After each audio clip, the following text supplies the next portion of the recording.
The child was waiting in the rain. Clara Whitmore saw her when the hired carriage stopped before the black stone steps of Blackwood Hall. Lightning flashed over the Yorkshire moors, turning the long windows silver. Then the little girl lifted her face. She could not have been more than 6. Her white nightdress clung beneath a dark cloak far too large for her, and wet curls lay against her cheeks. She stood alone, clutching a sealed letter to her chest, as though it were the only safe thing left in the world. Clara opened the carriage door and hurried across the gravel. "My dear, what are you doing out here?" The child stared at Clara with enormous grey eyes, caught between terror and recognition. Behind her, Blackwood Hall stood dark except for one lamp burning inside the entrance passage. No servant came running. Clara crouched. "Are you Lady Rose?" At the name, the child trembled. "I am Miss Whitmore. I have come to teach you." Though I had not expected our first lesson to take place in a thunderstorm, for an instant, nothing changed. Then Rose made a sound so small Clara almost mistook it for the wind. "Mother!" The letter slipped from the child's fingers. Before Clara could move, Rose threw both arms around her neck. Clara caught her, shocked by the child's cold hands and the desperate strength with which she clung. "No, sweetheart," Clara said gently. "I am not your mother." Rose only held tighter. A man's voice came from the darkness behind them. "Release her." It was not loud. It did not need to be. The Duke of Blackwood stood beneath the portico, dressed in black evening clothes without a cloak. His face was lean and severe, his dark hair swept back, his eyes the same cold grey as the child's. His gaze moved from Rose's arms around Clara's neck to Clara's face. Something changed in his expression. Not surprise, recognition. Clara rose with Rose still pressed against her. "Your Grace, I presume." "You presume correctly." He descended one step. "Who are you?" "You sent for me." "I sent for Miss Clara Whitmore. That is my name. Can anyone confirm it?" The insult landed cleanly. Clara felt the old accusation rise around her again. The missing brooch, Lady Wexham's cold voice, the dismissal without reference. Blackwood Hall was the only household willing to employ her, and now its master looked at her as though she had arrived under false pretenses. "The agency in York may confirm it," she replied. "So may the letter bearing your steward's signature. If neither satisfies you, I will return to the carriage." Rose gave a frightened cry and buried her face against Clara's shoulder. The Duke's attention shifted at once to the child. The severity in him did not vanish, but it bent around her. He removed his coat and wrapped it carefully over Rose's wet cloak. Only then did Clara notice that his hands were trembling. "Rose," he said, "you were told never to leave the house alone." The child would not look at him. "She was waiting for me," Clara said. His eyes returned to hers. "That is precisely what concerns me." Hurried footsteps sounded inside. An older woman appeared in the doorway, pale with alarm. "Lady Rose, Your Grace, I left her with nurse only a moment." "A moment was sufficient," the Duke said. "Have a fire lit in the schoolroom. Send for Doctor Harland. If she develops a fever," Clara bent to retrieve. The letter Rose had dropped. The paper was yellowed at the edges and sealed with dark red wax. Her name was written across the front, in a hand that made the storm disappear. Miss Clara Whitmore. She knew every curve of those letters. Her mother had formed the capital C in that same narrow way on birthday notes, and the final page of the Bible now packed in Clara's valise. But Margaret Whitmore had been dead for 3 years. Clara broke the seal. Inside was a single sheet. The ink had faded, but the words remained clear. "Do not let them erase the child as they erased her mother." Her breath stopped. The Duke had moved closer. His shadow fell across the page. "Where did she get this?" Clara asked. No one answered. Rose lifted her head. Rainwater shone on her lashes. "She said you would come." "Who said so?" The child's gaze drifted past Clara, toward the dark portrait hall beyond the entrance. Then she fell silent again. The Duke took the letter from Clara's hand. His eyes moved once across the sentence.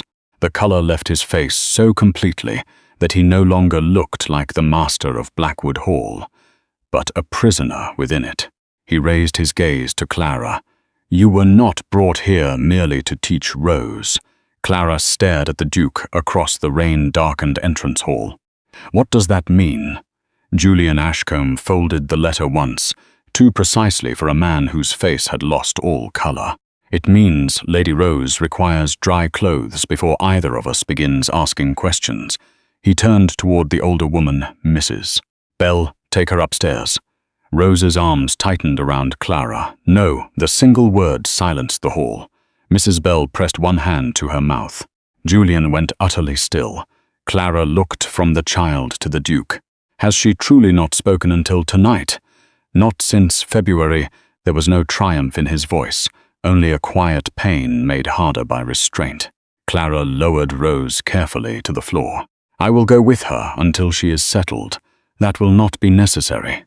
It appears necessary to Rose. His jaw tightened, but he stepped aside. The nursery was warm, though the fire had burned low. Mrs. Bell found a clean nightdress, while Clara helped remove the soaked cloak. Rose never released Clara's hand. She watched every movement as though Clara might disappear if she blinked. When Clara tucked the blankets around her, the child touched a strand of Clara's dark hair. "Mother sang," she whispered. What did she sing? Rose's eyes closed. A few uncertain notes escaped her, scarcely more than breath. Clara knew the melody. Her own mother had sung it, while mending clothes beside the kitchen hearth. A soft, melancholy air with no name Clara had ever learned. She hummed the next phrase. Rose's eyes flew open. Then the child began to cry, not loudly. She turned her face into the pillow and wept with the exhausted silence of someone who had learned that grief was safer when no one heard it. Clara gathered her close and finished the song. When Rose finally slept, Julian was standing outside the nursery door. "How do you know that melody?" he asked. "My mother sang it." His gaze shifted toward the sleeping child. "My brother played it." Clara waited for more, but he offered nothing. "Your Grace, I require an explanation. You shall have one in the morning. I crossed half of Yorkshire in a storm. A child who has never met me called me her mother, then handed me a letter written by a woman buried 3 years ago. Morning seems an unreasonable delay. So does questioning a frightened child at midnight. I did not suggest questioning her. No, you merely entered my house and accomplished in 10 minutes what physicians, nurses, and relations have failed to accomplish in 8 months. That sounds almost like an accusation. It is an observation. Then observe this. I did not ask Rose to wait in the rain. I did not teach her that song. And I did not write that letter. For one brief moment, something almost like regret appeared in his eyes. I know. Clara's anger cooled into suspicion. You know, but he had already turned away. At 10 the next morning, Clara was summoned to the library. Daylight had done little to soften Blackwood Hall. Mist pressed against the tall windows, and generations of Ashcombe men stared down from the panelled walls as though disapproving of her presence. Julian stood beside the fire. Near the writing desk sat a thin gentleman with silver spectacles and a leather document case. "Miss Whitmore," Julian said, "this is Mr. Harcourt, my family solicitor." Mr. Harcourt rose. "I regret that your introduction to the estate has been so unusual. I begin to suspect unusual introductions are a family custom." The solicitor concealed a cough. Julian did not smile. Mr. Harcourt opened the case and withdrew a document bearing several seals. "This is a codicil to the late Duke of Blackwood's will. It was deposited with my firm shortly before his death and was to remain unopened until 2 conditions had been met." "What conditions?" The first was Lady Rose speaking voluntarily in the presence of a woman named Clara Whitmore. Clara looked at Julian. He watched the fire. "And the second?" "That the woman receive a sealed letter preserved by Margaret Whitmore." Clara felt the room contract around her. "My mother knew the late Duke. We do not yet know the extent of their acquaintance," Mr. Harcourt said. "The codicil instructs His Grace and yourself to remain at Blackwood Hall while Lady Rose's legal parentage is investigated. Remain for how long? 30 days, unless the matter is resolved sooner. Clara rose. I agreed to become a governess. I did not agree to become evidence. No one will compel you to stay, Julian said. Mr. Harcourt's expression tightened. There is, however, a financial provision. Clara turned back slowly. The late Duke placed funds aside for the education and support of your younger brother. The solicitor continued. Those funds may be released only if you cooperate with the inquiry. Heat rose to Clara's face. Her brother Edward's debts had worsened after her dismissal. Without assistance, he might lose his apprenticeship in London. Julian's voice was cold. That provision will be removed. Miss Whitmore's brother will not be used to secure her obedience. Mr. Harcourt hesitated. The terms are not easily altered, then I shall settle the amount myself. Clara faced him. No. His brows drew together. I will not exchange one form of dependence for another. If I remain, it will be because I choose to discover why my mother's handwriting is hidden in your house. You may come to regret that choice. I already regret several choices, Your Grace. Most were made by people who believed my circumstances gave them the right to decide for me. The words struck more deeply than she intended. Julian looked at her for a long moment. Very well, the inquiry will proceed, Mr. Harcourt explained that Rose had appeared at Blackwood Hall after the death of Julian's younger brother, Lord Edmund Ashcombe. No baptismal certificate had been found. No marriage record named her mother. Edmund's final papers contained only scattered references to a wife Julian had never met. And you believe my mother knew this woman? Clara asked. I believe she knew more than anyone living, Julian said. Which is why you hired me, yes. The admission was so calm that it wounded more than denial would have. You arranged the position before I applied. I instructed the agency to contact you. Why did you not tell me?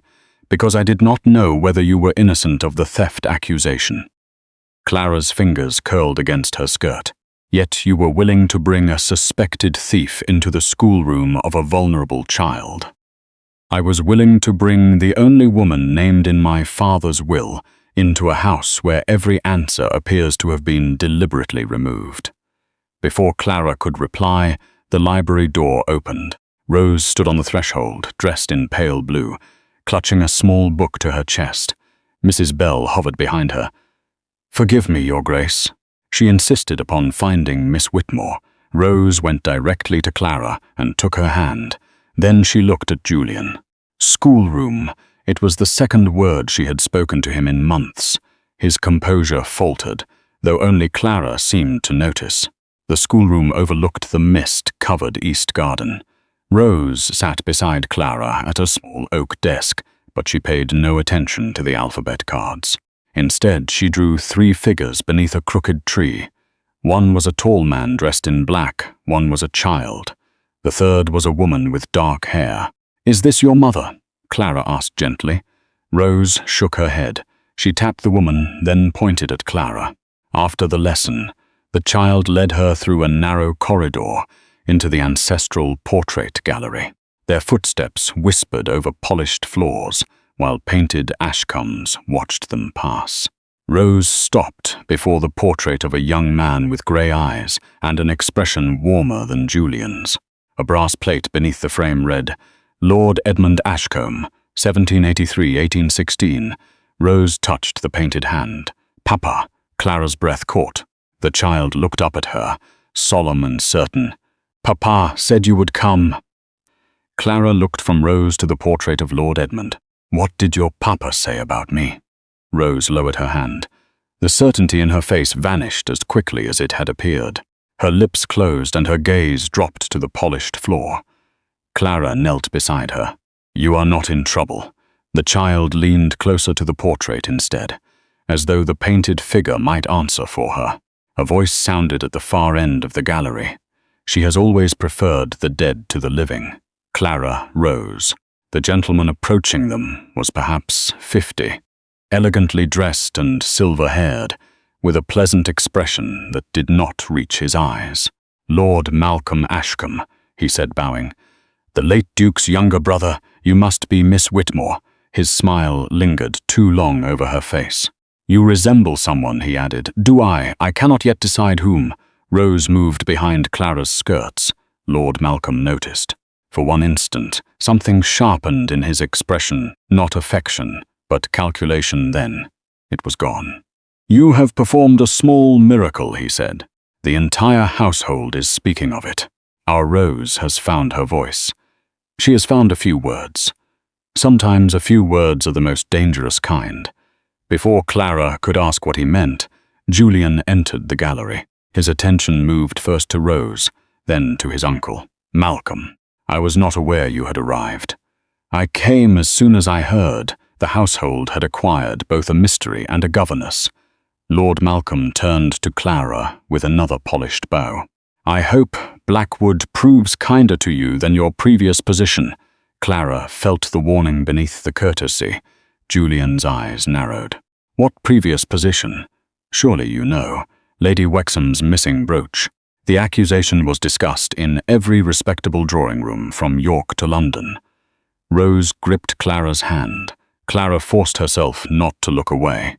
"Then respectable drawing rooms have less to occupy them than I imagined." Lord Malcolm laughed softly. Julian did not. "You will not discuss Miss Whitmore's former employment in Rose's presence," he said. "My dear Julian, I only meant, I understood your meaning." The temperature of the gallery seemed to fall. Lord Malcolm inclined his head. "As you wish." He left without haste, but Clara saw him glance once over his shoulder at Rose, not at Julian, at Rose. The first week of lessons established a rhythm no one at Blackwood Hall had expected. Rose would not speak before strangers, but in the schoolroom she whispered the names of flowers, colors, and familiar objects. She read simple sentences in a voice that sometimes vanished halfway through a word. When frightened, she reached for Clara's sleeve. Clara never pressed her. She discovered that Rose loved maps, disliked sums, and possessed an astonishing memory for music. Each afternoon, Clara played the old melody on the schoolroom pianoforte while Rose listened with her eyes closed. Julian often passed the open door. He never entered, yet Clara knew when he was there. The child sat straighter, the air changed. Once, Clara looked up and found him watching Rose recite an entire page without hesitation. Pride softened his face. Then he saw Clara observing him and became the Duke again. On the 8th day, Lady Cecily Wexham arrived. Her carriage swept beneath the portico shortly before luncheon, followed by 2 servants and enough luggage for a month. She entered Blackwood Hall in pale green silk, beautiful in the sharp, polished way of a jewel displayed under glass. She kissed the air beside Lord Malcolm's cheek, greeted Julian with practiced warmth, and then saw Clara standing near the staircase. Lady Cecily stopped. "Well," she said, "Blackwood has become charitable." Clara's skin went cold. Cecily's mother had employed her for nearly 2 years. It was Cecily who had entered the morning room on the day the jeweled brooch disappeared. Cecily, who had watched in silence while servants searched Clara's trunk. Cecily, who had later told half the county that Clara's tears were proof of guilt. "I did not know you were expected," Clara said. "I might say the same of you." Rose moved closer to Clara. Lady Cecily's gaze dropped to the child's hand, curled around Clara's fingers. "How extraordinary. Julian, surely you were not told whom you had hired." "I was told precisely whom I hired, and you believed it wise to place a known thief near your family valuables." The words carried across the entrance hall. 2 footmen lowered their eyes. Mrs. Bell went still near the drawing-room door. Clara felt the familiar humiliation rise through her body. Hot and helpless, she had endured whispers before. She had told herself she no longer cared. But Rose was watching her, so Clara lifted her chin. "No court found me guilty," Lady Cecily smiled. "No court was necessary. Mama chose not to prosecute out of mercy. Mercy would have required evidence." "Enough." Julian's voice cut through the hall. He stood at the foot of the staircase, one hand resting on the carved banister. Miss Whitmore is employed under my authority. No one in this house will call her a thief unless they are prepared to place evidence before me. Lady Cecily's smile faded. You cannot mean to defend her. I mean to prevent my household from becoming a marketplace for gossip. The defense was colder than Clara had hoped, and stronger than she expected. Lady Cecily looked from Julian to Rose.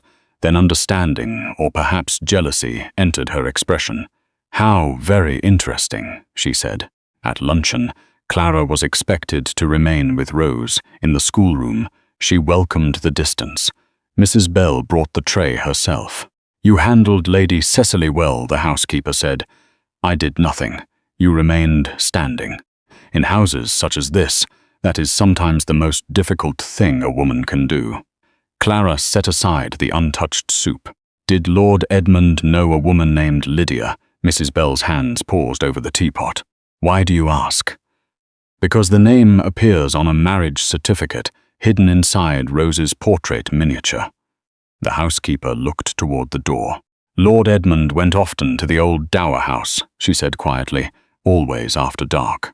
He carried letters there, and once I saw a woman at the upstairs window. What did she look like? I could not see clearly. Dark hair, a pale dress. Was it Lydia? Mrs. Bell's face tightened. The late Duke forbade us to speak of that house after Lord Edmund died. Why? Because secrets were kept there. That evening after Rose had fallen asleep, Clara returned to the schoolroom to collect a book. Moonlight lay across the little desk. Something glinted beneath the child's cushion. Clara lifted it carefully. It was a second miniature portrait, smaller than the first, framed in tarnished silver. The woman painted inside wore no jewels and no aristocratic silk. She had dark hair, patient brown eyes, and a faintly sad mouth. Clara knew that face. She had seen it reflected in her own mirror all her life. It was her mother.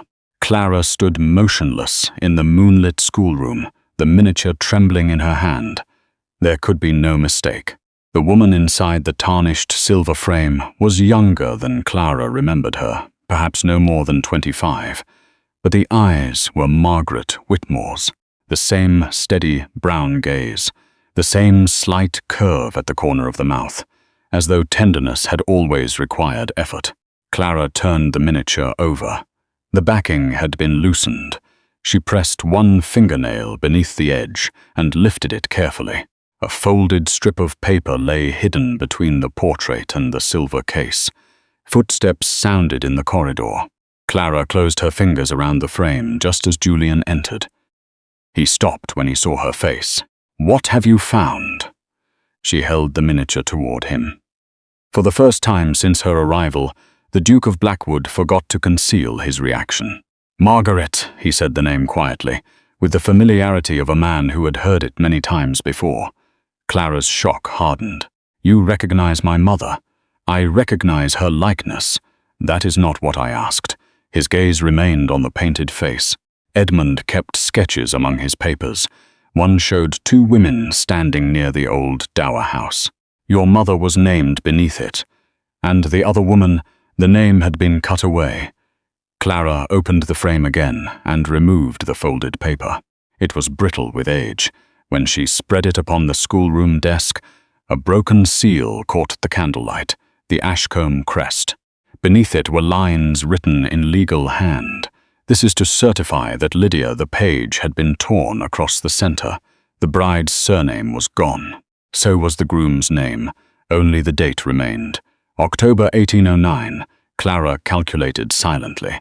Rose had been born the following year. This is part of a marriage certificate, she said. Julian leaned over the desk, close enough that she caught the faint scent of rain and cedar from his coat. Yes, the word carried more dread than surprise. Did Edmund marry a woman named Lydia? He claimed he had. My father called it a delusion brought on by grief and illness. Did you believe him? Julian did not answer at once. At the time I believed my father knew the truth of his own household, and now, I know my father valued obedience more than truth. Clara looked again at the portrait. My mother spoke Lydia's name when she was ill. She told me Lydia had been a childhood friend. Was that all? She wept whenever she said it. The silence between them changed. Julian reached toward the torn certificate. His hand brushed Clara's. Both withdrew at once. The movement was small, yet Clara felt it more sharply than she wished. Julian straightened. The seal is not from the family solicitor's office. How can you tell? The wax contains silver dust. It was used only in the estate chapel for private family records. Clara examined the broken edge. A faint grey shimmer remained inside the red wax. Then the chapel register may contain the full entry, if it has not been destroyed. You sound as though destruction is what you expect. In this family, concealment has often been mistaken for preservation. They agreed to search before the household woke. The estate chapel stood beyond the east garden, joined to Blackwood Hall by a narrow, covered passage. At dawn, the mist hung so heavily that the stone angels above the door appeared to float without bodies. Julian carried the key. Clara noticed that he hesitated before using it. Inside, the air smelled of cold stone and extinguished candles. Pale morning light fell through narrow, stained glass windows, touching the pews with muted red and blue. At the front stood a locked cabinet beneath the Ashcombe memorial tablets. Julian opened it. Inside were baptismal, burial, and marriage registers arranged by year. Clara found the volume for 1809. Several pages had been removed. Not torn by age, cut cleanly. Julian's mouth tightened. Recently. How can you know?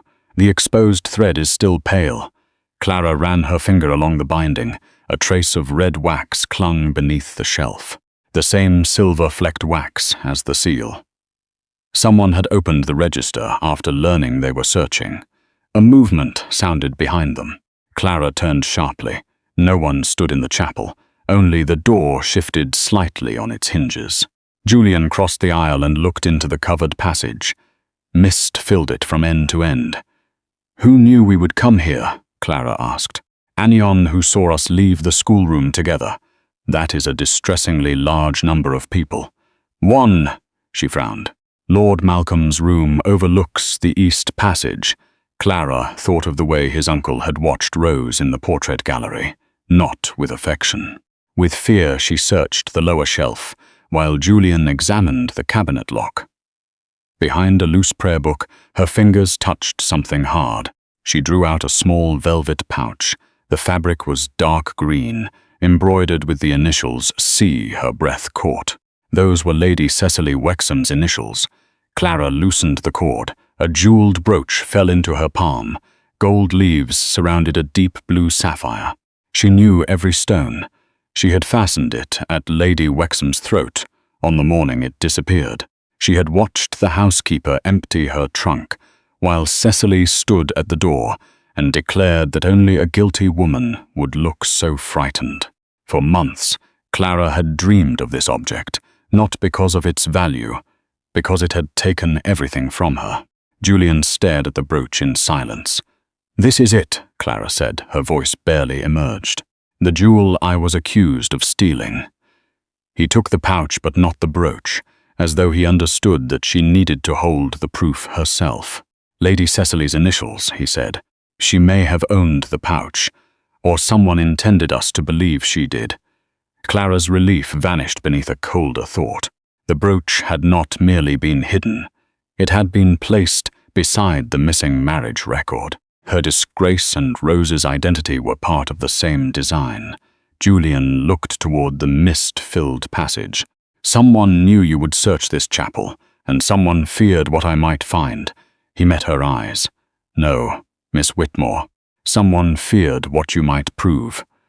Julian closed the chapel door and turned the key before either of them spoke again. The jeweled brooch lay in Clara's palm, bright and terrible beneath the colored light from the windows. For months, she had imagined what it would feel like to hold proof of her innocence. She had expected relief, perhaps anger, perhaps the fierce satisfaction of seeing Lady Wexham forced to withdraw every word. Instead, she felt watched. The brooch had waited inside the chapel like bait. We should return it to the pouch, Julian said. Clara closed her fingers around the jewel. You mean to hide it?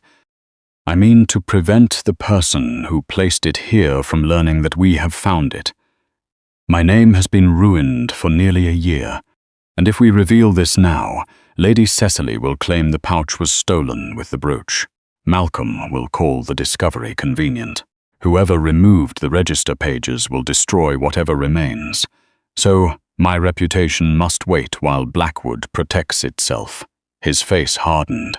That is not what I said. It is what you always say without using the words. Julian's gaze dropped briefly to the brooch. If I cared only for Blackwood, you would never have been brought here. Or perhaps I was brought here because you require a disgraced woman whose testimony society will not believe. The accusation struck him. Clara saw it, though he gave no outward sign beyond the tightening of his hand around the chapel key. At present, he said, we possess a stolen jewel in a pouch marked with Lady Cecily's initials, discovered in a place either of us might have entered. That is suspicion, not proof. It is more proof than anyone demanded before condemning me. For a moment, anger burned openly in his eyes. Not at her. At the truth of what she had said, he held out his hand. Give me the brooch. Clara did not move. I will place it in the iron safe in my study, he continued. You will keep the pouch. Neither can be used without the other. You trust me with evidence against your guest? I trust that you will not surrender the only object capable of restoring your name. It was not an apology, yet from Julian Ashcombe it felt dangerously close to one. Clara placed the brooch in his palm, his fingers closed around it without touching hers. By the time they returned to the house, Blackwood Hall was awake. Servants crossed the entrance passage carrying coal, flowers, and breakfast trays. Lord Malcolm stood beside the drawing-room door, reading a letter. His gaze moved to the damp hem of Clara's dress, then to Julian's closed hand. An early walk, he asked. Estate business, Julian replied. How diligent. Malcolm smiled at Clara. One hopes the chapel offered comfort. It offered clarity, she said. The smile remained, but his eyes changed. That afternoon, Julian announced the autumn ball. Clara heard of it from Mrs. Bell, who entered the schoolroom carrying folded linens and the expression of a woman attempting not to disapprove of her employer. 200 invitations, the housekeeper said. The west ballroom opened, the chandeliers lowered, the silver brought up from storage. His Grace has not entertained on such a scale since Lord Edmund died. Rose stopped arranging wooden letters. Ball, Mrs. Bell softened. Only if you wish to attend, my lady. Rose looked at Clara. Clara understood at once. You need not enter the ballroom unless you feel safe. The child touched the letter M, then placed it beside the word mother she had copied that morning. A cold unease moved through Clara. At dinner, the reason for the ball became clear. Lord Malcolm praised Julian's decision as evidence that Blackwood had nothing to conceal. Lady Cecily declared that society would soon forget the household's recent unpleasantness once the Duke resumed his proper place among the county families. Clara sat near Rose at the lower end of the table, present only because the child had refused to dine without her. The ball will also allow certain rumors to be corrected, Julian said. Lady Cecily lifted her wineglass. Which rumors? Those concerning Miss Whitmore. Silence settled over the table. Clara looked at him sharply. Lord Malcolm's tone remained mild. Surely a private employment matter need not become the concern of half Yorkshire. It became their concern when it was repeated in half Yorkshire. Lady Cecily set down her glass. Julian, you cannot intend to place your name behind hers. I intend to place evidence behind the truth. And if the evidence proves inconvenient, truth is often inconvenient to those who have lived comfortably without it. Cecily's face colored. Later, when the ladies had withdrawn, Rose begged Clara to take her to the ballroom before the musicians arrived. The great chamber was half prepared, its chandeliers lowered for cleaning, and white cloths draped over the furniture like pale ghosts. Rose ran to the center of the floor. Dance. I fear I am not properly qualified to teach you. You danced in London. Clara turned. Julian stood in the doorway. She had not heard him enter. "Once," she said, "before circumstances reduced my social usefulness." Rose took Julian's hand and pulled him toward Clara. The Duke resisted for exactly 3 seconds. Then he surrendered. There was no music, so Clara counted softly. Julian placed one gloved hand at Rose's shoulder and followed the steps with grave concentration. He moved with the control of a man accustomed to mastering anything that might expose weakness. Rose laughed when he turned the wrong direction. The sound transformed the room. Julian stopped. For one unguarded instant, he looked at the child as though her happiness had broken something open inside him. Then Rose seized Clara's hand and joined their fingers. Together, Clara should have withdrawn. Instead, Julian offered his hand properly. Miss Whitmore. The formality made refusal impossible. She placed her hand in his. They began without music, moving slowly beneath the unlit chandeliers. His touch was careful, almost distant, yet every turn drew her close enough to feel the warmth through his coat. "You knew my face before I arrived," Clara said quietly. His step faltered. "Rose's miniature was not the first likeness you had seen." "No. Where did you see it? In Edmund's papers? What else did you find there?" Julian guided her through another turn. "Not enough. That is not an answer. It is the only one I can give tonight." Clara's hand stiffened in his. Across the ballroom, Lady Cecily stood in the doorway. She watched Julian's hand at Clara's waist, and the look on her face held no surprise, only fury. The following morning, a scandal sheet arrived from London, Mrs. Bell tried to hide it beneath the breakfast tray, but Clara had already seen her name. The headline read, "The Blackwood Governess, Thief, Temptress, or Future Duchess." Below it, an anonymous correspondent claimed the disgraced servant, once dismissed by Lady Wexham, had become the Duke of Blackwood's private favourite. Clara read the final line twice. By noon, 3 invitations addressed to Edward in London had been withdrawn. By evening, his creditors had written again, and beneath the seal of the last letter was a warning in an unfamiliar hand. "Leave Blackwood Hall before the ball, or your brother will pay for what you uncover." Clara read the warning until the words lost their shape. "Leave Blackwood Hall before the ball, or your brother will pay for what you uncover." The paper trembled between her fingers, though the schoolroom fire burned warmly behind her. Edward's letter lay beneath it, filled with hurried apologies. 2 creditors had appeared at his lodgings. His employer had begun asking questions. A place he had fought 3 years to earn might be taken from him because someone at Blackwood Hall wished Clara frightened into silence. Rose sat at the far end of the room, arranging dried leaves by color. She glanced up once, saw Clara's face, and quietly pushed the yellow leaves toward her as though offering a gift. Clara folded the warning and placed it inside her sleeve. "Thank you," she said. Rose studied her. "Sad, only troubled. Uncle Julian fixes trouble." The certainty in the child's voice hurt more than it comforted. Clara had spent too much of her life depending upon powerful people to behave justly. Lady Wexham had possessed power and used it to destroy her. The late Duke had possessed power and buried a marriage, a child, and perhaps the truth of his own sons. Julian might be different, but difference was not proof. That afternoon he sent word that he had gone to inspect storm damage on the western farms. Clara waited until Mrs. Bell took Rose for her fitting, then walked to Julian's study. She told herself she was searching for evidence connected to the warning. She did not tell herself that entering a duke's private study without permission might destroy the last fragment of her reputation if she were discovered. The room was severe and orderly. Estate maps covered one wall. Letters were arranged in locked boxes.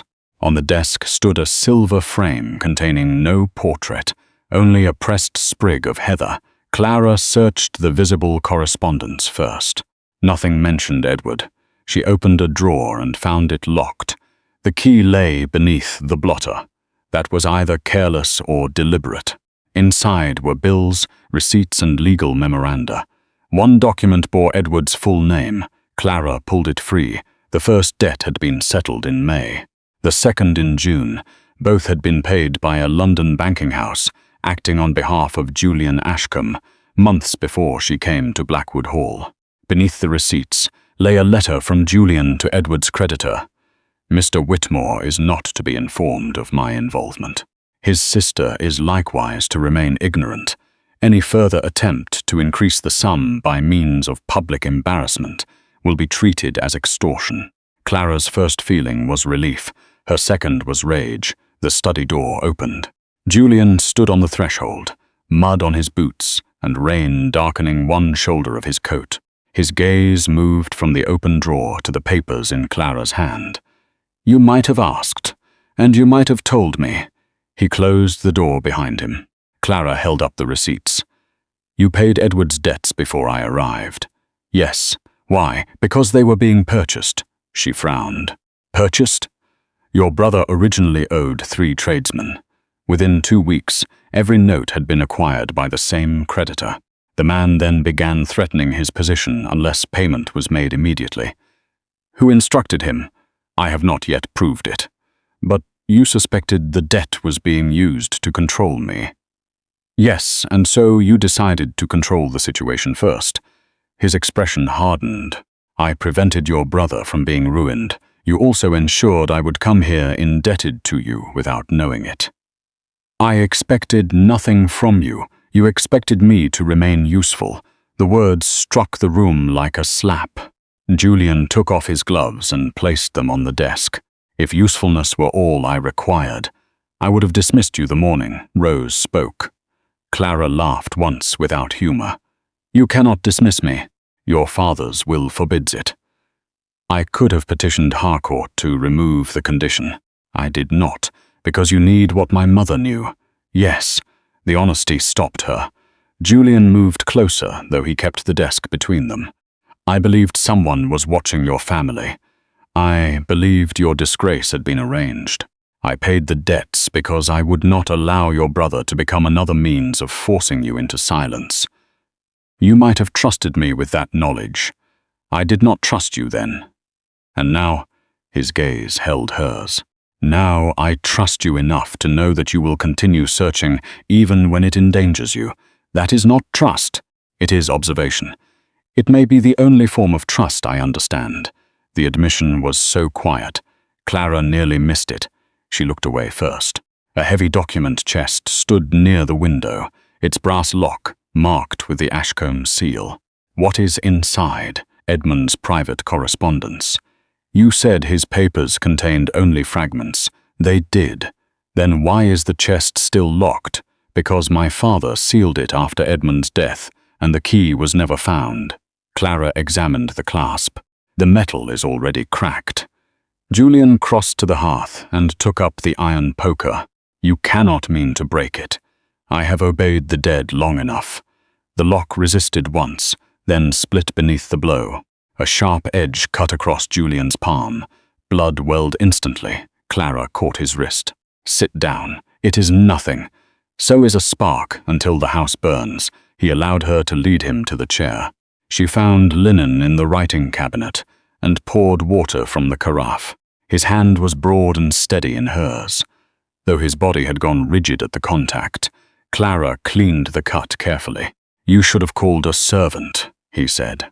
"You should not have struck iron with your bare hand. I wore gloves. You removed them in order to argue with me." A faint change touched his mouth. Not a smile, but its memory. She tied the linen around his palm. When she looked up, he was watching her. The room seemed suddenly too quiet. His gaze dropped to her lips. Clara's breath caught. Julian leaned closer, no more than an inch, then stopped. "No," he said. The refusal felt like both protection and rejection. Clara released his hand. He stood at once and turned toward the broken chest. "You are angry. I am relieved to know observation has not failed you." He closed his eyes briefly. When gratitude, dependence, and danger are bound together, a woman's consent may become difficult even for herself to measure. "I will not take advantage of that confusion." Clara's anger weakened. not because he had stepped away, because he had understood what so few men with power ever troubled to consider. Julian lifted the lid of the chest. Inside were bundles of letters tied with faded blue ribbon. Clara opened the first packet. The letters were addressed to Lydia. Edmund's voice filled the pages, hopeful, frightened, deeply in love. He wrote of their marriage, of a daughter he called his little Rose, and of a father determined to erase them both. Julian read over Clara's shoulder. One line had been underlined twice. "I can endure being called the second son, though I drew breath first. But I will not allow my wife and child to be called nothing." Clara felt Julian go still beside her. "What does it mean?" she whispered. His injured hand closed around the edge of the desk. "It means Edmund may have been the elder son, and if he was—" Julian looked toward the Blackwood seal pressed into the chest lid. "Then Rose may not merely be my brother's daughter." His voice had become almost inaudible. "She may be the rightful heir to everything I possess." For several seconds, neither Clara nor Julian moved. The letters lay open between them, their faded ink more dangerous than any weapon. Outside the study windows, evening gathered over the moors, turning the gardens grey beneath the mist. Clara read the underlined sentence again. "I can endure being called the second son, though I drew breath first. If Edmund was born before you," she said, "why would your father record otherwise?" Julian stared at the page. Edmund was ill for much of his childhood. Fevers, weakness of the lungs, long winters confined to bed. My father considered frailty a moral defect, and you were healthy. I was useful. There was no self-pity in the words that made them more painful. Clara turned to the next letter. Edmund wrote of an old hunting lodge where Lydia had hidden important papers beneath the floor. He feared that letters sent through the house were being opened. "The lodge," Clara said. "Is it still standing?" "Barely. It lies beyond the northern woods." "Then we must go there." Julian's gaze dropped to the bandage around his hand. "The road is difficult after rain. So is losing a dukedom." A muscle shifted in his jaw. "You seem remarkably calm about the possibility." "It is easier to be calm when the title is not mine. And if proving the truth leaves Rose without protection, then we prove the truth carefully." His eyes met hers. For the first time, Clara saw not the Duke of Blackwood, but a man standing at the edge of an identity he had never questioned. She wanted to tell him that truth could not destroy what was honorable in him. But honor did not preserve estates. It did not silence Parliament. It did not prevent society from turning scandal into entertainment. Mrs. Bell believed they were visiting a tenant family. Rose remained at Blackwood Hall under the care of nurse and Mr. Harcourt, though the child clung to Clara's hand until Julian promised they would return before nightfall. The carriage road narrowed as it entered the woods. Wet branches scraped the windows. Autumn leaves lay thick beneath the wheels, copper and brown, beneath the pale morning light. Clara sat opposite Julian. The confined space made silence impossible to ignore. "Did you love your brother?" she asked. His eyes remained on the passing trees. "Yes." "Did he know?" "No." Clara waited. "My father believed affection weakened authority," Julian continued. "Edmund challenged him. I learned to survive him. And afterward, there was no one left to challenge." The carriage lurched sharply. Clara caught the seat, but Julian's uninjured hand closed around her forearm before she could fall. He released her at once. The restraint felt more intimate than holding her would have. By noon, rain had begun again. The hunting lodge stood in a clearing, half covered by ivy. Several roof tiles were missing, and one shutter hung broken from its hinge. Julian forced the swollen door open with his shoulder. Inside, the air smelled of damp wood and old ashes. Clara found signs that someone had visited recently. Mud marked the floor near the fireplace. A candle stub remained on the table, its wick blackened. "We are not the first," she said. Julian examined the windows. No, they searched the lodge room by room. In a small chamber upstairs, Clara noticed that one floorboard was darker than the others. Julian knelt and worked the edge loose with his pocket knife. Beneath it lay an oilcloth parcel. Inside was a narrow ledger, several pages torn from a household Bible, and a signed statement written by a village midwife. Clara read aloud. On the morning of the 16th of March, 1783, Her Grace was delivered of 2 sons. The first child, Edmund, was born shortly after 6. The second, Julian, followed before the quarter hour. Julian stood perfectly still. The evidence was plain. Clara turned the page. At the bottom appeared 2 witness signatures. One belonged to the midwife, the other read Margaret Ellison. "My mother," Clara whispered. Ellison was her name before she married. A crack of thunder shook the lodge.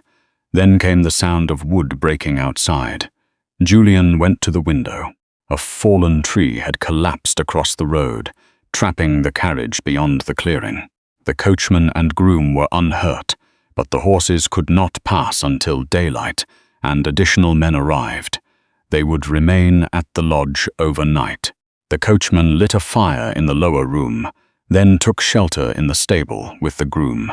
Clara and Julian sat opposite one another near the hearth, while rain beat against the roof.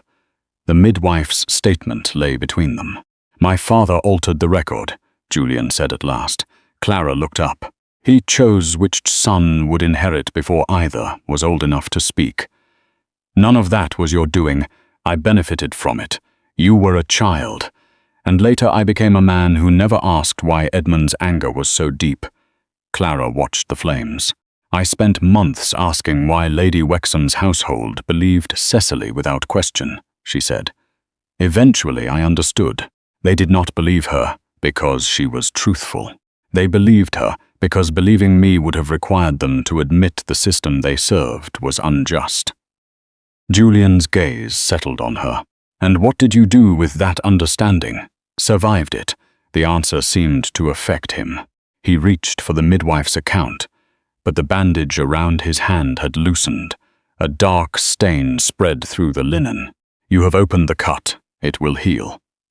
Clara moved to his side and untied the bandage. "This insistence upon bleeding in my presence is becoming inconvenient. It was not deliberate. That is what careless men always say when women must repair the consequence." This time, he did smile. Only slightly. It changed him so completely that Clara forgot to breathe. She cleaned the wound with water from the flask. His hand rested in hers, warm and powerful, yet entirely still. "My father once locked Edmund in this lodge for 3 days, Julian said. Clara looked up sharply. He had refused an engagement arranged for him. When he returned to the house, he never spoke of it. I saw the bruises on his wrists and said nothing. You were young. I was 24. The shame in his voice was quiet and absolute. Clara tied the new bandage. You cannot rewrite what you failed to do then. No, but you may decide what you will do now. His gaze held hers. The rain, the fire, the ruined room seemed to recede. Julian lifted his uninjured hand slowly enough that she could move away. His fingers stopped beside her cheek without touching. Clara. It was the first time he had spoken her name without formality. She did not move. He leaned toward her. The miniature, beneath Clara's shawl, slipped free and struck the floor. The silver frame opened. A second scrap of paper fell from behind the portrait. Clara reached for it. The handwriting was her mother's. I accepted the late Duke's money. I changed the record as he commanded. May God forgive me for what I helped him steal. Clara read the confession twice. Then she looked at Julian. The fragile trust between them vanished beneath the weight of her mother's words. The rain had stopped by dawn, but Clara felt as though the storm had followed her back to Blackwood Hall.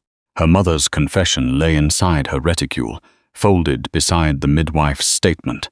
One document proved Edmund had been born before Julian.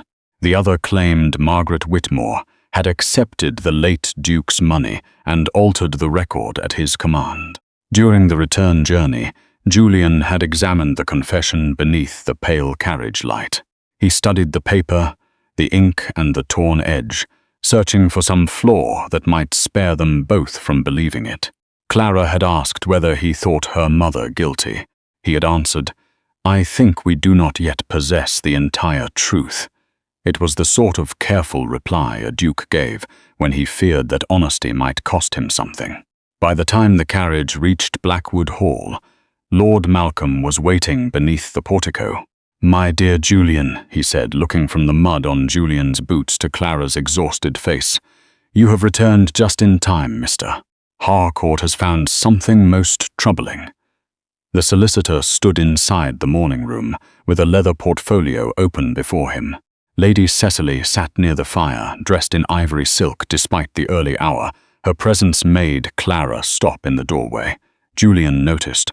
"What is she doing here?" he asked. Cecily lifted her chin. "The matter concerns my family." Lord Malcolm closed the door. "It concerns all of us, Mr." Harcourt removed 3 documents from the portfolio. The first was a copy of Margaret Whitmore's confession. Clara's hand went instinctively to her reticule. "How did you obtain that?" she asked. "A duplicate was delivered to my office yesterday, Mr." Harcourt said, along with a letter written by the late Duke. Lord Malcolm took the second page. The letter claims Margaret Whitmore approached His Grace in need of money. In exchange, she agreed to testify that Edmund had been born first. Should the family ever require false ground successants to remove Julian from the succession? Clara stared at him. "That is not what the confession says." "No," Malcolm replied gently. "The confession claims the opposite, which is precisely why one of the documents must be false." Lady Cecily looked toward Clara with a sorrowful expression too carefully arranged to be sincere. "How dreadful for you to discover your own mother may have been involved in such deception." Clara ignored her. "Who delivered these papers?" "An unnamed servant formerly employed at the Dower House," Malcolm said. "Convenient. As convenient as discovering the stolen Wexham brooch in the Ashcombe chapel." The room went still. Clara looked at Julian. He knew immediately what the question meant. Only 4 people had known about the brooch. Clara, Julian, Mrs. Bell, and whoever had hidden it. Malcolm smiled. "Did you imagine Lady Cecily would not notice that one of her family jewels had reappeared?" Julian's voice hardened. "The brooch remains in my possession, and Miss Whitmore possesses the pouch in which it was supposedly found. A neat arrangement. 1 piece of evidence for each conspirator." Clara felt the accusation close around her. "You believe I planted it?" "I believe," Malcolm said, "that desperation persuades people to extraordinary acts." Lady Cecily rose. "My mother's brooch disappeared while Miss Whitmore was in our service. Now it appears inside the very chapel where she hopes to prove a secret marriage linking her family to Blackwood. It was hidden there before I arrived. So you claim—" Julian stepped between them. "That is enough." Lord Malcolm's expression cooled.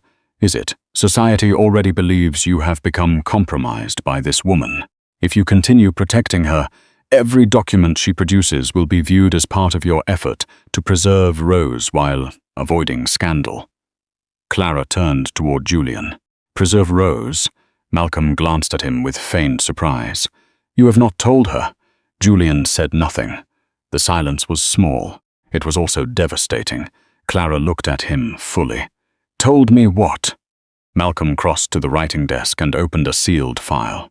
"His Grace knew of the altered birth record before you came to Blackwood Hall."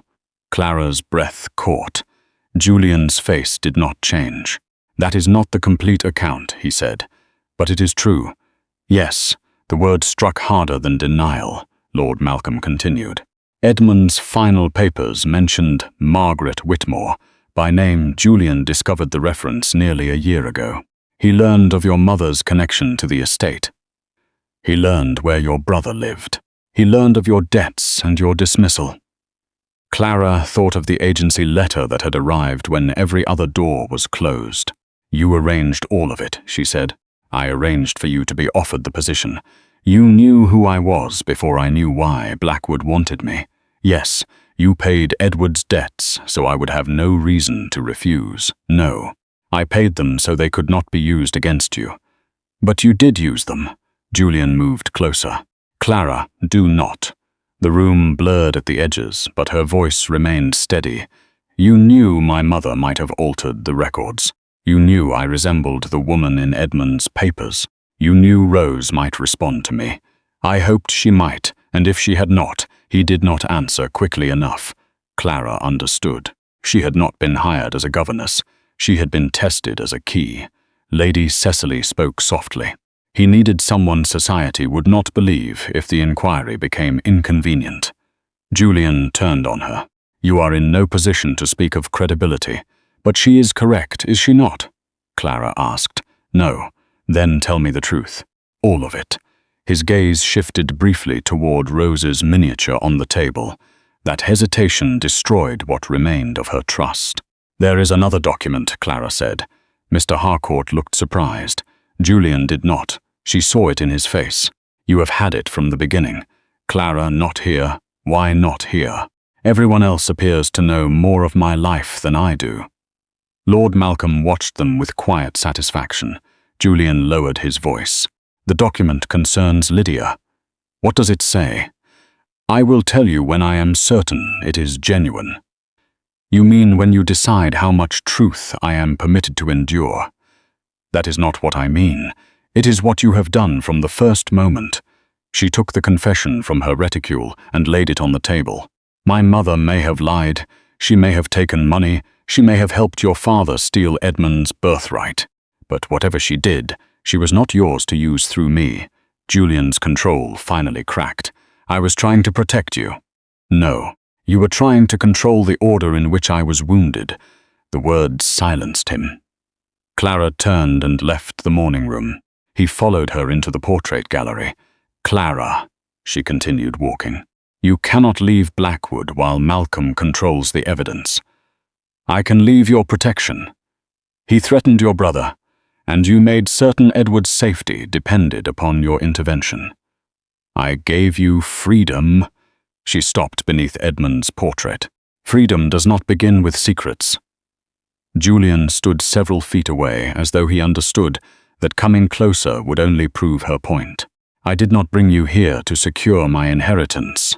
Then why will you not show me the final document? His silence answered. Clara's eyes burned, but she refused to cry before him. I will remain until the ball because Rose needs me. After that, I shall leave Blackwood Hall. You would abandon the investigation. I will continue it without belonging to you. His face changed at the final words. You have never belonged to me. Then stop deciding what truths I am allowed to possess. A small sound came from the gallery entrance. Rose stood there in her nightdress, clutching the miniature to her chest.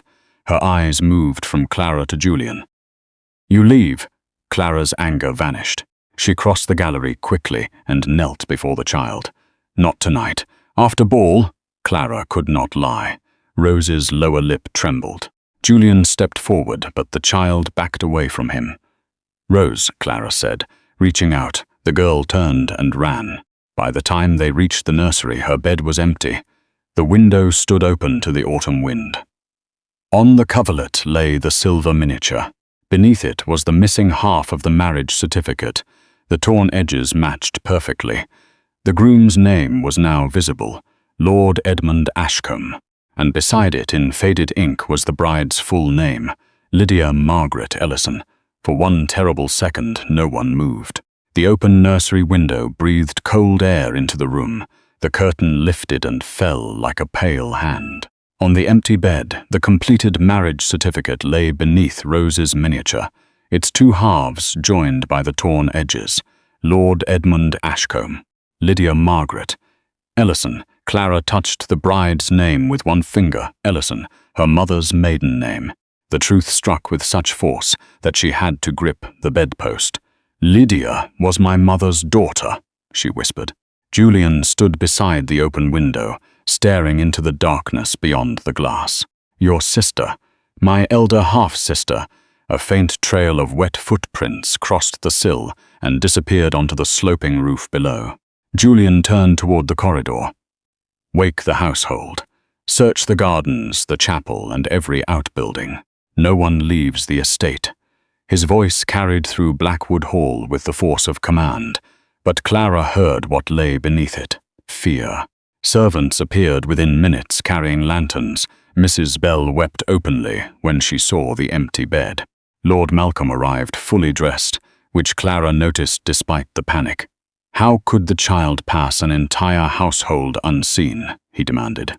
"She knew the servants' passages," Clara said. Malcolm looked at her, "Or someone led her out." Julian's gaze cut toward him. "Choose your next words carefully." Malcolm raised both hands. "I am concerned for Rose." "No," Clara said. "You are concerned about what she may reveal." His expression remained smooth, but she had seen the pause. That was enough. Julian divided the search parties. He ordered Malcolm to remain in the drawing room with Mr. Harcourt. Malcolm laughed softly. "Am I now a prisoner in my own family's house?" "You are a guest in mine," Julian replied. "For the present." Clara turned to the nursery and examined the few objects Rose had left behind. Her cloak was missing, so were her small boots. The child had planned to go somewhere, but not far enough to require food. On the schoolroom desk lay several drawings: a black house, 3 tall trees, a woman standing at an upstairs window. Clara remembered Mrs. Bell's words. Lord Edmund went often to the old dower house. She carried the drawing to Julian. "She has gone there." The dower house was searched by men looking for a child hiding from them. Rose does not trust noise.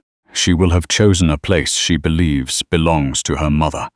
The house stood beyond the eastern gardens, nearly hidden by mist and neglected yew trees. Its roof sagged at one end and dead ivy covered the windows. Julian insisted Clara remain behind. She'd ignored him. They entered through a side door left unlatched.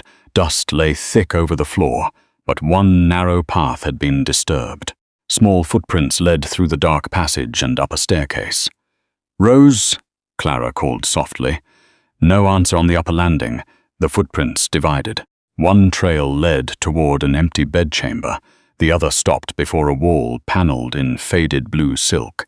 Clara noticed a child's handprint in the dust. She pressed the panel. It opened inward. Behind it was a narrow room lit by a single candle. Rose sat curled on a mattress beneath the window, clutching a leather-bound diary. Her face was pale, but she was unharmed. Clara crossed the room and dropped to her knees. "You frightened us?"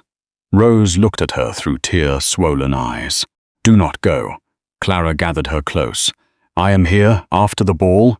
The question broke something inside her. Clara glanced at Julian. He stood in the doorway, rain on his coat, his face stripped of every defense.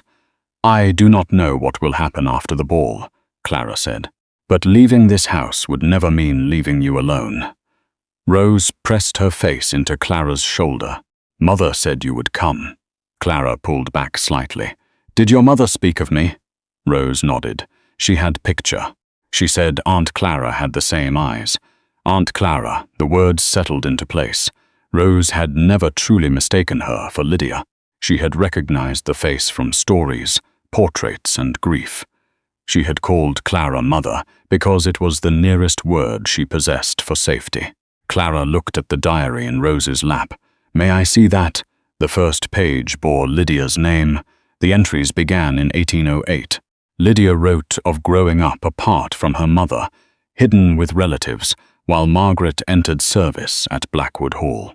She described their secret reconciliation years later, and her meeting with Edmund in the Dower House garden. Their marriage had been witnessed by Margaret and Mrs. Bell. Rose's birth was recorded in careful detail, so was Malcolm's discovery of the truth. Clara read aloud from one of the final entries. "Lord Malcolm says Edmund's claim will destroy Julian and divide Blackwood. He demands the certificate and the birth record. Edmund refuses. Malcolm has threatened to expose Rose as illegitimate and accuse Mama of altering the twins' birth account for payment." Julian closed his eyes. The next entry was shorter. "Edmund believes his carriage has been tampered with. He means to confront Malcolm in York. I begged him not to go." There were no entries after that. Clara looked at Julian. He knew Edmund was in danger. Yes, and did nothing. Julian's voice was low. We do not yet know that. Rose began to tremble. Clara closed the diary. Later, after the child had fallen asleep against Clara in the hidden room, Julian carried her back to Blackwood Hall. He held her with a tenderness, so careful it seemed almost reverent. In the nursery, Clara tucked the blankets around Rose. Julian remained by the fire. My brother's final letter named you, he said at last. Not your mother, you. Clara turned.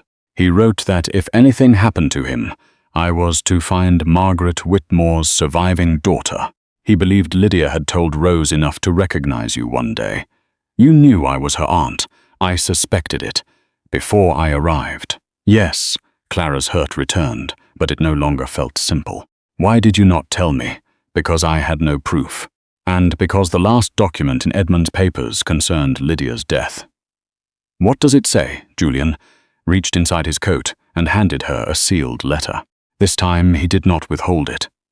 The letter was written by Edmund 3 days before his death.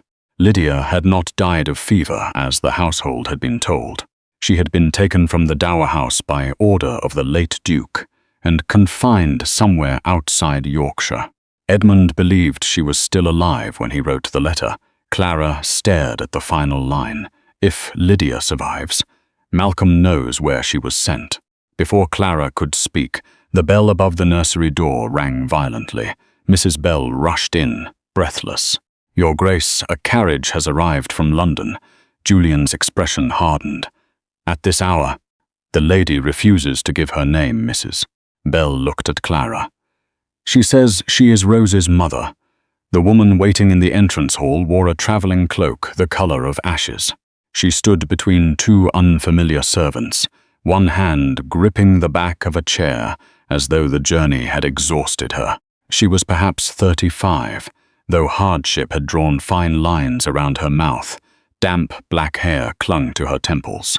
When she lifted her face, Clara felt the ground shift beneath her. The woman had Margaret Whitmore's eyes, Clara's eyes. Julian stopped beside her. Who are you? The stranger looked past him toward the staircase. Where is my daughter? Her voice was weak, but the words carried through the silent hall. Clara stepped forward. Are you Lydia? The woman's gaze found her. For several seconds she simply stared, then her lips parted. Clara. No one had spoken Clara's name to her. Not Mrs. Bell, not Julian, not the servants standing nearby. The woman crossed the space between them and touched Clara's cheek with shaking fingers. You were a baby when Mama let me hold you. Clara could not breathe.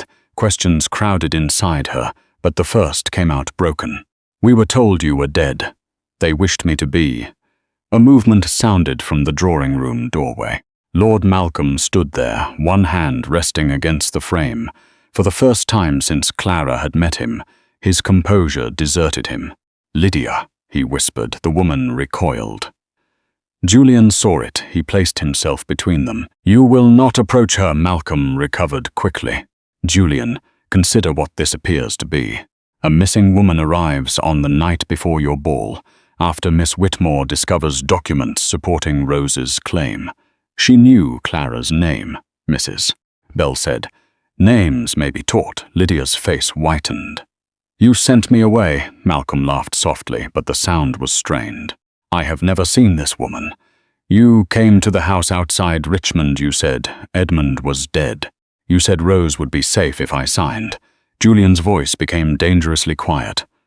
Signed what? Lydia's eyes filled with panic. I do not remember. She swayed. Clara caught her before she fell. They carried Lydia to a guest chamber and sent for Dr. Harland. The physician found no immediate illness beyond exhaustion and the lingering effects of repeated sedatives. When Lydia woke shortly before dawn, Rose was sitting beside her. The child did not run into her arms. She stared at the woman with solemn uncertainty, as if afraid that hope might be another trick. Lydia began humming. It was the lullaby. Rose climbed onto the bed and pressed her face against Lydia's shoulder. Mama! The sound was scarcely more than breath. Lydia wept into the child's hair. Clara turned away, overwhelmed by relief and by a grief she had no right to name. Rose had found the mother she had mourned, yet Clara feared losing the place she had been given in the child's heart. Julian stood near the door. He seemed to understand. "Love is not a room with one chair," he said quietly. Clara looked at him. It was not an apology for his secrets, but it was the first thing he had offered her without asking anything in return.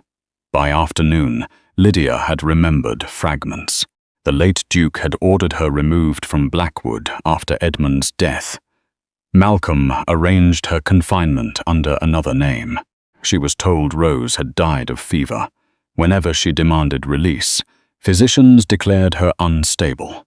A former nurse had finally helped her escape. Yet Lydia could not remember where she had hidden the final record proving Edmund's birth. "The silver," she whispered. Edmund said the silver would remember. The autumn ball began that evening. Julian wished to cancel it, but Clara refused. "Malcolm summoned half the county because he intended to control the story," she said. "Let him face the truth before the same people he hoped to deceive." The ballroom blazed with candlelight. 200 guests moved beneath the chandeliers, their silken jewels disguising hunger for scandal. Clara entered with Rose beside her. Lydia remained upstairs under Mrs. Bell's protection. She was too weak to face the assembly, and her identity would mean little without documents. Malcolm could not dismiss as madness. Whispers followed Clara across the room. Lady Cecily stood near the orchestra, dressed in silver, and wearing an expression of wounded dignity. Lord Malcolm waited beside her. When Julian entered, the conversations faded. He crossed directly to Clara, not to Cecily, not to his uncle. To the Governess Society had already judged unworthy of standing beside him. He offered Clara his arm. She hesitated. "Not as your employee," he said. "Then as what?" "As the woman whose judgment I should have trusted before my own." She placed her hand upon his sleeve. The gesture sent a murmur through the room. Malcolm stepped forward. "This spectacle has continued long enough." He raised a folded document. "Before His Grace damages the Ashcombe name beyond repair, the company should know that Miss Whitmore was dismissed from Lady Wexham's household for theft. She has since produced papers that would place her own niece in possession of Blackwood Hall." Lady Cecily lifted her voice. "My mother's brooch disappeared while Miss Whitmore had access to her chamber." Clara felt every gaze turn toward her. The old humiliation returned, but it no longer bent her shoulders. Julian held out his hand. "The accusation." Cecily hesitated before giving him the signed declaration her mother had circulated through society. Julian read it once. Then he tore it in half. A gasp traveled across the ballroom. "The missing jewel was found inside the Blackwood Estate chapel," he said. It had been placed there in a pouch bearing Lady Cecily's initials. Cecily went pale. Julian let the torn accusation fall. Clara Whitmore was condemned without trial, evidence, or opportunity to defend herself. Blackwood will no longer lend its silence to that injustice. Malcolm smiled thinly. A touching declaration. Unfortunately, affection does not make her claims true. At that moment, Rose entered from the edge of the crowd. She had slipped away from her nurse. The ballroom seemed enormous around her small figure. She saw Clara standing beneath the chandeliers and ran. "Mother!" The word rang through the room. Clara caught her as the guests stared openly at their resemblance. Malcolm seized the moment. "You see, the child has been taught to reject her true relations and support this woman's ambition." "She has not rejected anyone," Clara said. "She is a frightened child who learned that I would not abandon her." "And what shall she call you once you have taken her inheritance?" A sharp, metallic sound interrupted him. Rose had knocked against an antique cradle displayed beneath Edmund's portrait. A silver plate loosened from the carved wood and fell onto the floor. Lydia's words returned to Clara. The silver would remember. She lifted the plate. 2 names had been engraved upon it beneath the date of the twins' birth. Edmund Ashcombe, first son, Julian Ashcombe, second son. The ballroom erupted. Lord Malcolm lunged for the plate. Julian caught his wrist before he reached Clara.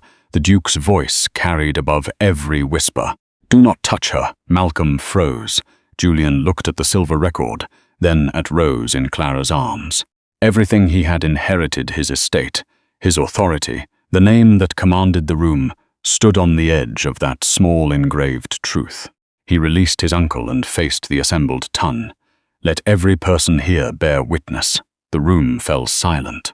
"Tomorrow, I will submit this evidence with Edmund's marriage certificate and the testimony of his wife. Until Rose Ashcombe's rights are determined, I shall exercise no personal claim over Blackwood Hall." Lord Malcolm stared at him. "You would destroy your own dukedom for a governess and a child." Julian looked at Clara. "No," his voice was steady. "I would destroy a lie." The ballroom did not recover from Julian's declaration. Guests stood beneath the chandeliers in stunned silence, while the torn accusation against Clara lay scattered across the polished floor. Rose remained in Clara's arms, one small hand closed around the edge of her gown. The silver plate from the cradle gleamed beneath the candlelight, bearing the truth the Ashcombe family had hidden for more than 3 decades. Edmund Ashcombe, first son, Julian Ashcombe, second son. Lord Malcolm was the first to speak. "You cannot seriously believe a nursery engraving determines a dukedom." "No," Julian replied. "But it proves the family once acknowledged the birth order you have spent years denying." Malcolm's face tightened. Julian turned to Mr. Harcourt, who had entered the ballroom carrying the leather portfolio. "Bring every document." The solicitor approached the long table beneath Edmund's portrait. One by one, he placed the evidence before the assembled guests: the completed marriage certificate, the midwife's account, Edmund's letters, Lydia's diary, and Margaret Whitmore's confession. Whispers moved through the room. Lady Cecily retreated toward her mother, but Julian saw her. "You will remain." Her face whitened. "Surely I cannot be expected to endure this humiliation." Clara looked at her calmly. "You expected me to endure mine." Cecily lowered her eyes. Mr. Harcourt lifted the marriage certificate. "This document confirms that Lord Edmund Ashcombe legally married Lydia Margaret Ellison in the Blackwood Estate Chapel in October 1809. The witnesses were Margaret Ellison and Mrs. Beatrice Bell." Every head turned toward the housekeeper. Mrs. Bell stepped forward. "I witnessed the vows. Lord Edmund placed the ring upon Miss Lydia's hand. The late Duke discovered the marriage 3 months later and ordered me never to speak of it." "Why did you obey?" Malcolm demanded. Mrs. Bell's voice shook, but she did not look away. "Because His Grace threatened to dismiss every servant who had helped them and send Lady Lydia to an institution. I believed silence would protect the child." "It protected no one," Clara said softly. Mrs. Bell closed her eyes. "No, Mr. Harcourt opened Lydia's diary. The entries identify Lady Rose as Edmund's legitimate daughter. They also state that Lord Malcolm threatened Edmund with exposure unless he abandoned any claim based upon his true birth order." Malcolm laughed. "A diary is not testimony. It is the imagination of a troubled woman." A voice came from the ballroom entrance. "Then hear the troubled woman speak." Lydia stood beneath the archway. She wore a plain, dark gown. Her face was pale, and Mrs. Bell moved quickly to support her, but Lydia refused to retreat. Rose slipped from Clara's arms. "Mama." Lydia reached for her. The child stopped halfway, torn between fear and hope. Clara took Rose's hand and walked with her. Together, they crossed the ballroom. Lydia knelt and gathered her daughter into her arms. The sight silenced even the most determined whisper. Then Lydia looked at Malcolm. "You came to the Dower House the night Edmund died." Malcolm's expression did not change. "You told me his carriage had overturned. I was informed of the accident. You were informed before anyone from York arrived." The first crack appeared in his composure. Lydia continued. "You ordered 2 men to take me south. You said Rose would remain at Blackwood if I signed away every claim in her name." Malcolm turned toward Julian. "She is confused. Years of confinement have damaged her recollection." Julian's face became cold. Perhaps. He nodded to Mr. Harcourt. The solicitor withdrew another page. This statement was found among the accounts of a private institution near Richmond. It records payments made for the confinement of a woman, registered as Mrs. L. Martin. He looked directly at Malcolm. The payments were authorized by your personal secretary. A stir moved through the guests. Malcolm stepped back. You cannot prove I knew who she was. Clara had been watching the documents rather than him. Something had troubled her since the hunting lodge. The wax seals, the confession in her mother's hand, bore a broken Ashcombe crest, but the final stroke of the signature was darker than the rest. Clara moved to the table. Mr. Harcourt, may I see my mother's confession? Julian looked at her, understanding at once that she had noticed something. Clara placed the confession beside the genuine witness statement from the hunting lodge. The signatures appear alike, she said, but they were not written at the same time. Malcolm scoffed. You are a governess, not an examiner of documents. No, I am a woman who watched her mother write household accounts every week of my childhood. Clara pointed to the first signature. My mother formed the final letter of Ellison upward. On this confession, the stroke descends. She drew the candle closer, and the ink over the final lines is fresher than the body of the page. Mr. Harcourt examined it through his spectacles. She is correct. Julian removed the signet impression from Edmund's letter and placed it beside the wax on the confession. The crests matched imperfectly. One small section of the lion's crown was missing. Clara reached into her reticule and produced the torn seal fragment she had found inside Lady Cecily's pouch in the chapel. The pieces fitted together. Cecily gasped. Clara looked at her. You carried the forged confession into the chapel. I did not know what it contained. Who gave it to you? Cecily looked toward Malcolm. He said nothing. Her courage collapsed. My mother owed Lord Malcolm money. He promised the debt would disappear if I placed the pouch behind the prayer books and repeated the theft accusation whenever Miss Whitmore's name was mentioned. Clara felt no triumph, only the exhaustion of a wound finally exposed to daylight. Malcolm turned toward the doors. Julian's voice stopped him. You will remain until the magistrate arrives. You would have your own uncle arrested before the ton. I would have any man answer for imprisoning Lydia, destroying Clara's name, and concealing Rose's birth. You owe me your title, Malcolm said. Julian removed the Blackwood signet ring from his hand. No, I owe Rose the truth. He placed the ring upon the table. Until her claim is decided, I renounce all personal income drawn from Blackwood Hall. The estate will be held in trust for Rose. I will petition for the suspension of my rights and submit every record to the Crown. A murmur of disbelief passed through the room. Clara stared at him. Blackwood was not merely his house. It was the shape of his life, the burden he had carried, the authority by which the world recognized him. He was surrendering it without knowing what would remain. Julian turned to Mr. Harcourt. The property at Westmere and its yearly income are to be transferred to Miss Whitmore. Clara's eyes narrowed. No, he faced her. It was purchased independently of the Blackwood estate. I will not accept payment for what happened here. It is not payment. Then what is it? Freedom. His voice softened. A house no Ashcombe can take from you. An income no employer may threaten. Your brother's debts cleared in your name, not mine. Whether you remain at Blackwood, return to London, or never speak to me again, no man will decide your future through hunger. The ballroom seemed to disappear around them. Julian extended the signet ring, not as a command, not as a proposal, as the symbol of everything he was willing to lose.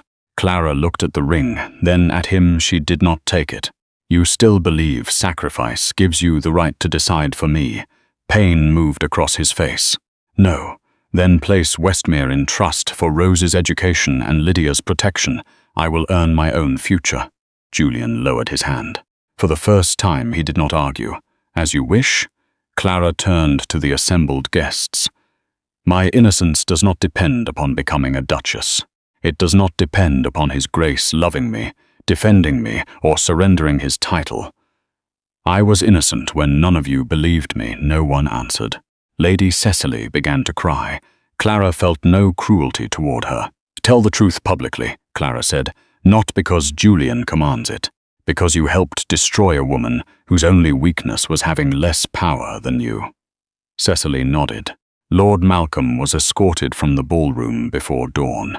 When the doors closed behind him, Julian remained beside the long table, the signet ring resting before him. Clara approached. He looked more alone than he had ever looked as Duke of Blackwood. I have lost you, he said. Clara looked toward Lydia and Rose, holding one another beneath Edmund's portrait. You have lost the right to decide that before I do. Hope appeared in his eyes, fragile and unguarded. Clara placed the signet ring back into his palm. Keep it until you understand whether it represents a title, she said, or the man you choose to become without one. Then she walked away, leaving Julian beneath the portraits of his ancestors, with nothing but the truth in his hand. Winter came early to Yorkshire. By December, snow lay along the Blackwood gardens, softening the hard lines of the estate and covering the path to the dower house where Lydia had once been hidden. The ballroom had been closed since the night Lord Malcolm was taken away. No one wished to dance beneath chandeliers that had witnessed the collapse of an entire family history. Clara remained at Blackwood Hall only until Lydia recovered enough to travel without assistance. During those weeks, Julian did not ask her to stay. He gave her access to every family document. He accepted her decisions concerning Rose's education.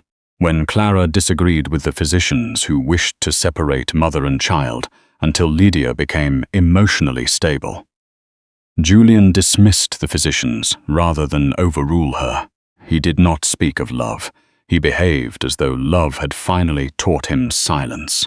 Lady Cecily's public confession appeared in the London newspapers before Christmas. She admitted that the Brooch accusation had been arranged, and that Clara had been denied any fair opportunity to defend herself. Her statement could not return.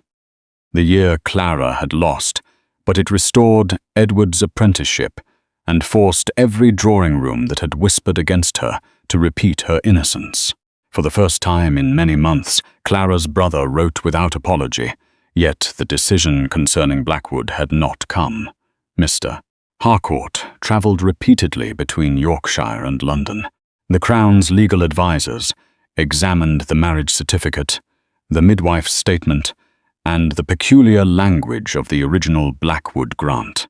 Then, on a bitter morning in February, a royal messenger arrived. The household gathered in the library. Lydia sat beside Rose near the fire, Mrs. Bell stood behind them, one hand resting upon the child's chair. Clara remained by the window. Julian stood alone before the desk. Mr. Harcourt broke the seal. The marriage of Lord Edmund Ashcombe and Lydia Margaret Ellison is recognized as lawful, he read. Their daughter, Lady Rose Ashcombe, is therefore legitimate. Lydia closed her eyes. Rose reached for her hand. Mr. Harcourt continued. The Crown further accepts the evidence that Lord Edmund was born before His Grace, Julian Ashcombe. A quiet breath moved through the room. Julian did not move. Under the special remainder attached to the Blackwood estate, Lady Rose is recognized as lawful heiress to Blackwood Hall and its principal lands. Clara looked at Julian. Everything he had been raised to protect no longer belonged to him. Mr. Harcourt lowered the page. The ducal title presents a more complex question. As Lady Rose is a minor, and the succession wording is disputed, His Grace shall retain the title of Duke of Blackwood, pending parliamentary judgment. He will serve as guardian and trustee of the estate until Lady Rose reaches her majority. Rose looked up. Does Uncle Julian have to leave, Mr.? Harcourt smiled faintly. No, my lady. Julian crossed the room and knelt before her. Blackwood belongs to you, he said. My duty is to keep it safe until you are old enough to decide what kind of home it should become. Rose considered this solemnly. Can Mama stay? For as long as she chooses, and Aunt Clara. The room became still. Julian did not look toward Clara. That must be Aunt Clara's choice. It was the first answer he had ever given Rose that contained no hidden decision. Clara felt it more deeply than any declaration. She left Blackwood Hall 3 weeks later, not because she wished to punish Julian, but because she needed to discover who she was beyond disgrace, mystery, and his protection. With money awarded from Lady Wexham's settlement, Clara rented a modest house near York and opened a school for girls whose families could not afford private governesses. She accepted no Ashcombe fortune. Julian respected the refusal. He wrote to her only about Rose. The letters were brief. Rose has begun reading aloud before others. Lydia slept through the night without waking in fear. The schoolroom feels too quiet when Rose visits her mother. He never wrote that he missed Clara. He did not need to. In April, Julian arrived at the school without a carriage crest or household escort. He wore a plain, dark coat and carried no signet ring. Clara found him repairing the loose gate beside the garden path. "You have placed the hinge backward," she said. He looked at the gate. "I suspected as much. A duke who cannot command a gate. Society would be devastated. I am discovering that gates respond poorly to titles." She tried not to smile. Inside the empty schoolroom, Julian stood before the rows of small desks and looked more uncertain than he had while challenging his own inheritance before the ton. "I have not come to offer you Westmere," he said. "That is encouraging. I have not come to offer protection, even better, and I have not come because Rose requires you." Clara's humor faded. Julian met her eyes. "I came because I do." The honesty of the words left no shelter between them. "I do not know what Parliament will decide," he continued. "I may remain Duke of Blackwood. I may become merely Julian Ashcombe. I once believed the difference would determine whether my life had value. And now I know a title may be inherited. A family must be chosen." He reached inside his coat, but he did not produce the Blackwood ring. Instead, he placed a simple gold band upon the desk. There is no contract attached to it, no estate, no obligation to Rose. If you refuse me, your school remains yours, your brother remains secure, and your name remains your own. Clara looked at the ring. "What do you fear, Julian?" he answered without delay. "That you will believe I surrendered Blackwood to purchase your forgiveness. And what frightens you more than losing the title?" His composure broke. "That you may leave, and I will deserve the emptiness you leave behind." Clara had waited a long time to hear him speak, not as a duke, protector, or guardian, but as a man with nothing to command. She placed her hand over his. "I will not marry you because you defended me." His fingers tightened beneath hers. "I know. I will not marry you because Rose loves me. I know. I will marry you because when truth stripped away everything you believed made you powerful, you chose not to become cruel." Hope entered his face slowly. Clara picked up the ring. "And because you have finally learned to ask." They were married in the restored estate chapel at Blackwood Hall. There were no hundreds of guests. Only Edward, Mrs. Bell, Mr. Harcourt, Lydia and Rose stood beneath the silver-flecked Ashcombe seal. Afterward, the family gathered for breakfast beneath Edmund's portrait. Rose climbed into Clara's lap. "Aunt Clara? Yes, may I call you Mother sometimes?" Lydia looked across the table. There was no fear in her expression, only gratitude. Clara embraced the child. "You already have a mother who loves you." Rose nodded. "But love does not become smaller when we give it another name." The child rested her head against Clara's shoulder. Julian stood behind them, one hand upon Clara's chair. Above them, generations of Ashcombes watched from their painted frames. For the first time, Blackwood Hall was not protected by silence. It was held together by those who had dared to tell the truth. Thank you for listening to Clara and Julian's story.